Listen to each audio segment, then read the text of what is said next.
ওই করিমগঞ্জ তারাইলের একটা এমপি আছে সুন্নু ভাই কইতাছে মাননীয় স্পিকার, এই যে একটা লোক সব হিসাব দিলায় আমরা ইজ্জত থাকে না, টাকার হিসাব দেও।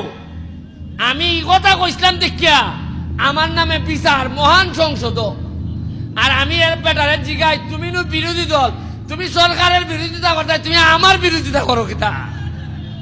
এর মানে হইল গিয়া এর আয়ের এক 4 মাস গেছে সরকারি বরাদ্দ পাইছি 29.29 কোটি।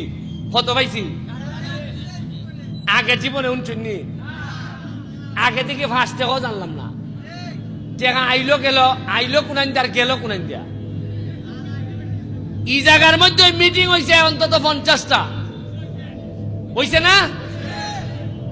আর আওয়াজের যন্ত্রণায় মসজিদের নামাজ পর্যন্ত ফরন গেছে না, কিন্তু অত আওয়াজ হয়েছে, টাকা বরাদ্দ আইছে, এই আওয়াজটা থেকে উঠলাম না কোনোদিন। কি কবাল আমার দেখুন, আপনারা যে আমি জানাই দিছি যে 29 কোটি টাকা বরাদ্দ হয়েছে, এই কারণে আমার নামে বিচার দিতে দিতে সংসদ ভবন পর্যন্ত বিচার দিছ।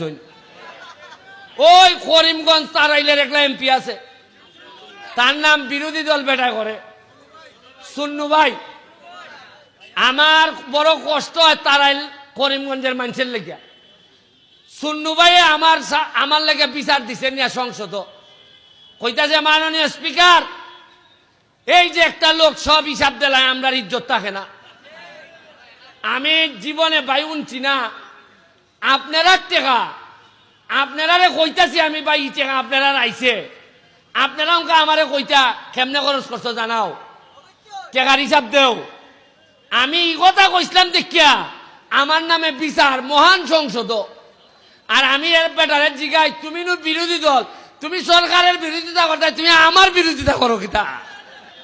এর মানে হইল গিয়া এর আয়ের এক, আর আমি পড়ছি বিপদ।